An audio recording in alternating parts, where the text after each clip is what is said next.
Perhaps most shamefully of all, the majority of the media, many outlets in this room, decided that her murder was not worth reporting on originally because it does not fit a preferred narrative. Many of the journalists in this room spilled plenty of ink trying to smear Daniel Penny for defending a subway car from a deranged lunatic in New York City, but none of those same reporters lift a finger to write stories about an actual murderer.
Iryna Zarutska was stabbed to death on the rail system in Charlotte, North Carolina, by a savage career criminal.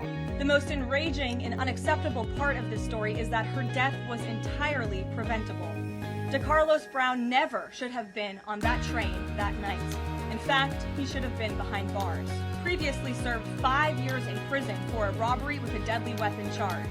And he had also forfeited bonds 3 different times, twice in 2014 and once in 2023.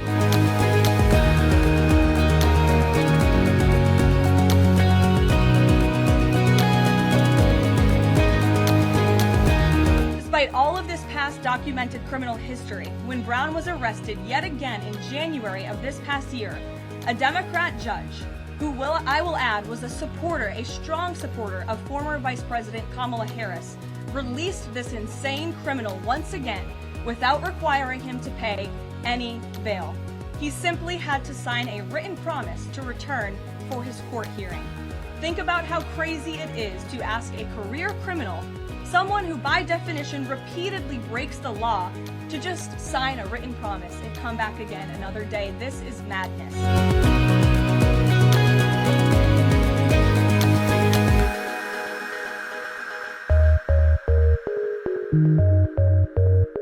Here's the truth that every American must know. Too many innocent people across the country continue to pay the price of the failed experiment known as cashless bail that has been championed by the Democrat Party for years.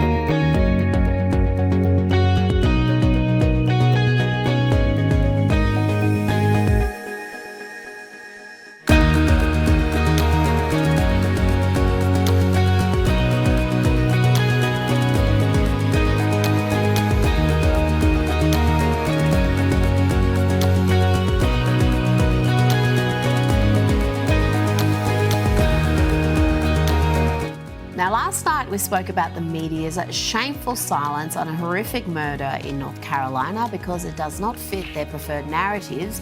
The brutal murder of a young Ukrainian woman would have never been properly exposed if not for platforms like X. And that has upset the likes of CNN potato Brian Stelter. He appears more horrified by the outrage about this murder than the crime itself. The energy from pro-Trump activists. They picked up on this video from local news and ran with it. It's a little bit like the times when civil rights groups have raised attention about police-involved shootings. In this case, it is Trump-aligned influencers who are posting up a storm about this case on social media. Really, over the weekend, Elon Musk, Charlie Kirk, other Trump-aligned figures succeeded in making this senseless death a symbol of big city crime. And it's being used, as you said, Brianna, as a political symbol, with MAGA media calling for more forceful punishments and more incarceration. I have to say, some of the replies to Musk, some of the comments around this story are baldly racist, stoking fear of African Americans because this man attacked a white woman. The open racism on sites like X today, it's eye-popping. Joining me now is Sky News contributor Kosha Gator. Kosha, the media's failure to properly cover this story, and in many cases cover it at all, is damning.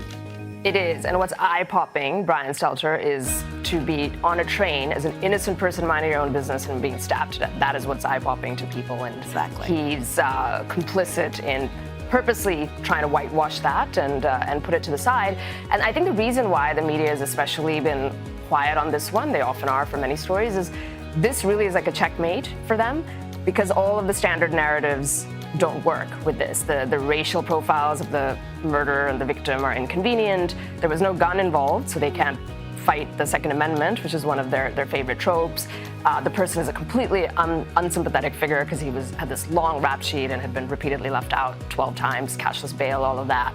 And then the fourth layer is she, the white victim, the lady, is a Ukrainian refugee who fled a war-torn region to come to supposedly the greatest nation on earth, only to then be met with this. So there's nothing they can do about it, and I think the easiest thing then is silence. And in so many ways, a model new American. She was there legally, she was working at a pizza store, she was catching public transport, completely minding her own business, not being in any way antagonistic, and to be attacked from behind in that manner, I mean, the footage is horrific. Brutal. Let's have a look at